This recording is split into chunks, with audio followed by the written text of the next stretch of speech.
The midday sun bore down on the Riverview shopping center, casting long shadows across a bustling parking lot. Amid the ordinary hum of the afternoon, a voice sliced through the air like a blade. "Ma'am, step out of the car." The command came from Officer Grant Daly, his tone sharp and his stance rigid. His hand hovered too close to the holster at his side, a silent threat that didn't go unnoticed. The target of his scrutiny, a woman with cocoa-brown skin and an aura of quiet authority, sat calmly in the driver's seat of a gleaming silver sedan.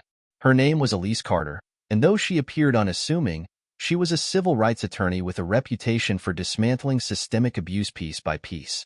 Elise turned her head, meeting Daly's glare with unwavering calm. "Is there a reason for this stop, officer?" Her voice was steady, each syllable laced with measured strength. Daly's eyes narrowed. The polished car, her poised demeanor, it all irked him. "License and registration," he barked, ignoring her question. Elise didn't flinch. She moved deliberately, pulling the documents from her bag and handing them over.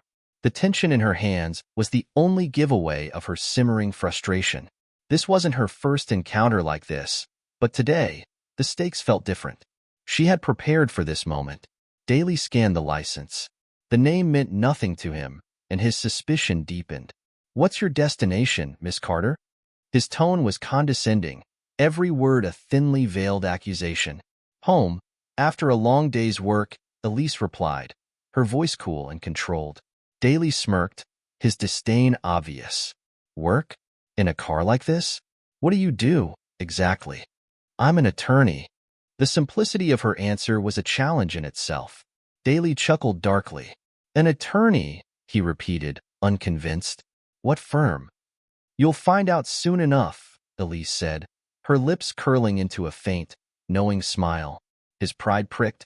Daly stepped back and snapped, "Out of the car." Elise raised an eyebrow. "Am I under arrest?" "Out. Now."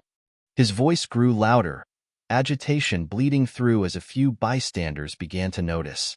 Phones were raised, cameras recording. Elise sighed softly and stepped out of the car. Her heels clicked against the pavement as she stood tall, unshaken. "Unless you're detaining me for a legitimate reason, I will not comply with unlawful orders," she said, her voice slicing through the growing murmurs of the crowd. Daly flushed red. "Hands on the car," he snapped, stepping closer. "Think carefully," Elise warned, her calm tone underpinned with steel. "Any unwarranted contact will be a violation of my rights. I'll see you in court if you try." The crowd, now emboldened by Elise's defiance, edged closer. A mechanic in a grease-streaked uniform stepped forward. "Hey, why are you treating her like this?" he demanded. Daly froze, his bravado faltering as Sergeant Ray Nolan arrived on the scene, his seasoned eyes assessing the situation with growing irritation.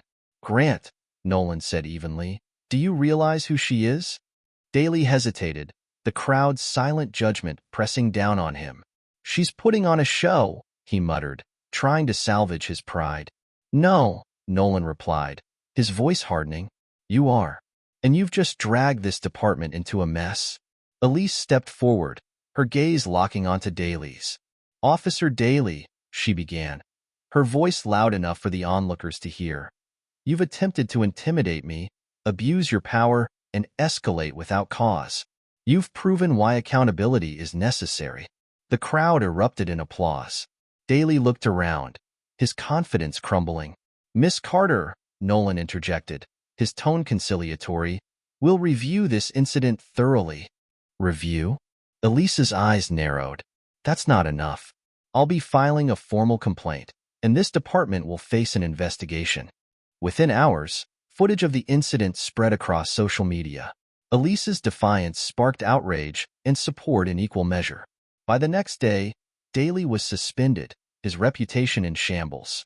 Elise, however, stepped into the spotlight, using the momentum to launch a broader fight for justice.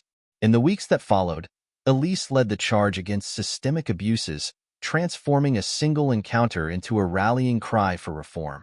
Officer Daly became a cautionary tale, his career a casualty of his own arrogance. As protests swelled and change took root, Elise stood as a symbol of resilience, her voice echoing in courtrooms and streets alike. "This isn't just about me," she declared. "This is about dismantling a broken system, one step at a time." And she was only getting started.